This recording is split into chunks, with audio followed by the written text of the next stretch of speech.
Hello, ladies and gentlemen. On this edition of Real Talk with B, we will discuss the baseball sign stealing situation with the Astros during the 2017 World Series and beyond. We will talk the Miles Garrett situation with Mason Rudolph that happened just last evening. And we will discuss the impeachment hearings going on at the Capitol. Now, first, the baseball stealing sign situation. Now, according to the book of John, verse 10:10, the enemy only comes to steal, kill, and destroy. Now, in this particular case of stealing, it's not a good look for the Astros, or either Alex Cora, the manager of the Red Sox, or Carlos Beltran, the manager of the Mets. What credibility, integrity do they have in terms of this dynamic if it's understood that you do this to kind of gaining advantage? But having an advantage such that you have a system in place where you're banging walls or you have a center field camera, it's a very divisive situation. And that's something very difficult to comprehend. Because one thing is stealing in terms of getting something to get an advantage on one aspect of it, in the context of stealing, quote unquote stealing. But the other aspect could be, okay, I'm going to use a camera and I'm going to deliberately know what you're doing, see the pitches, not use any gamemanship, and clearly disrupt the game in various aspects. So when it comes to this Astro situation, it doesn't only affect them now and going forward, because clearly the MLB is investigating 2017, and now it's not only the championship. It's just a bad mark on baseball that this has been prevalent once again. It's a very tough situation for everybody involved. So when it comes to stealing, we part of the part of God's, the Lord's fleet of soldiers. We don't agree with such things. So we want to be very, very careful living on this slope of stealing. Okay, this is not a good look. Now, the Miles Garrett situation with Mason Rudolph, clearly unprecedented, clearly barbaric, clearly things that, once again, as the scripture says, there's not only stealing, but it's the enemy also wants to kill. So in this particular aspect, you play a violent sport as football, and you have Miles Garrett running after the quarterback, trying to make a play. Yes, Mason Rudolph decided to try to take the helmet off of the defender.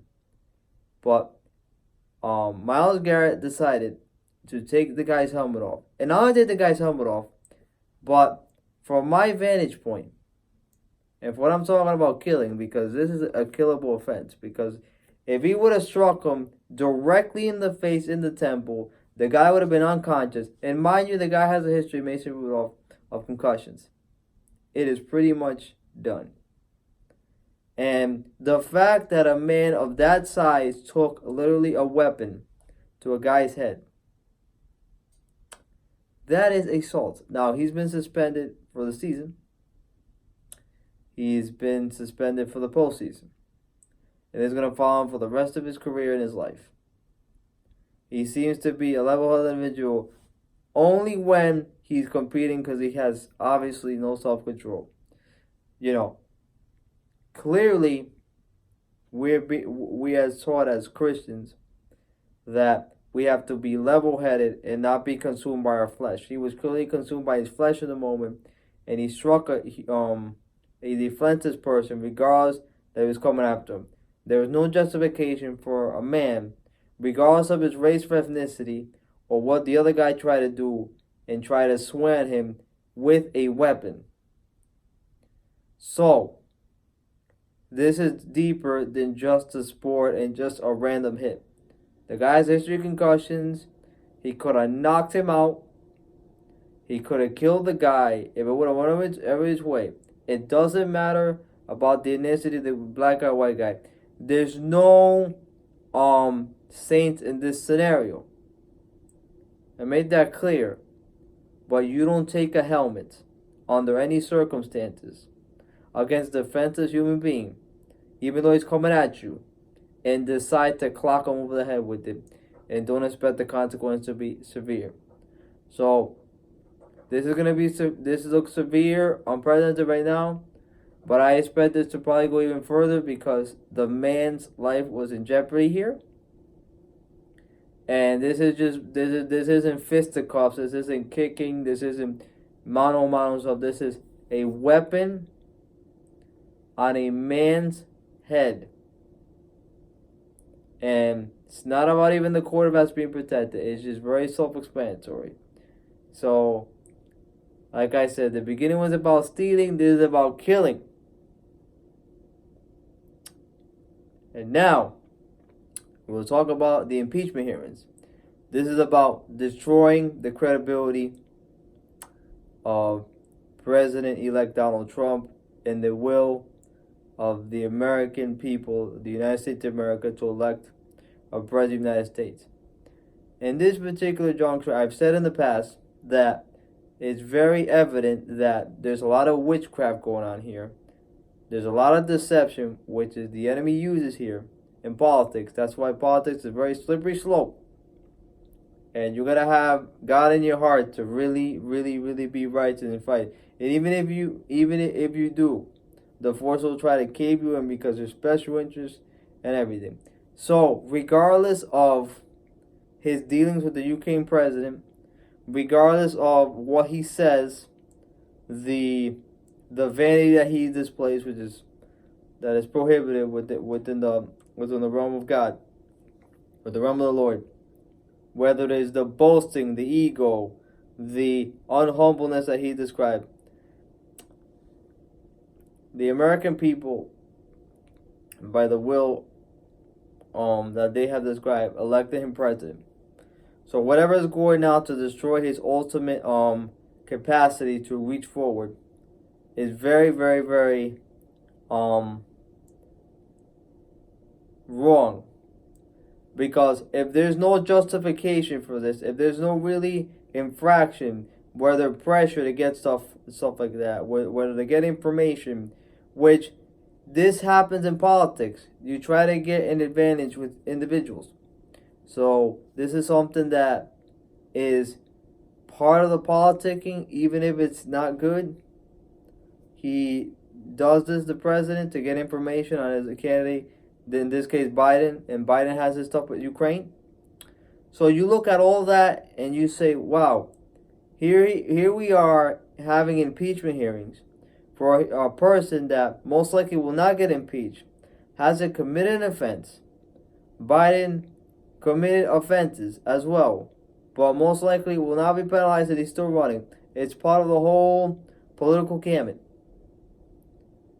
It's about destroying a man's credibility and his reputation.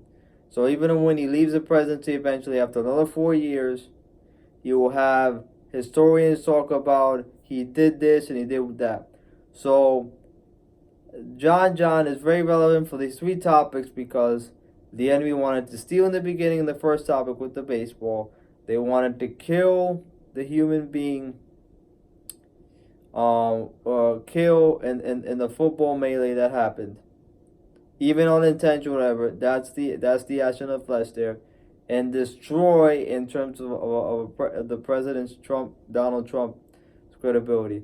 So in Trump's case, regardless of what happens, it's not gonna affect overall his standing with the people of America, and there is really no justification or reason to continue to conjure up this stuff on hearsay and conjecture and all this stuff. is completely wrong.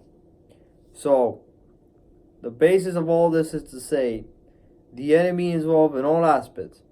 And we got to stay grounded and humble in our principles and our faith principles in order to combat the forces that even the enemy uses, our people closest to us, and people that we consider righteous. When ultimately those are sometimes the people the enemy uses against you in order to gain an advantage and steal, kill, and destroy. But having said all that, keep your faith in the Lord, stay with the principles, because He is the only truth in this equation. He is simple, He is direct, He is sincere, He is loving. Follow Him, and you will take everything else and you will vanquish it. So, that is it for this video. This has been Real Talk with B. Blessings until the next jive.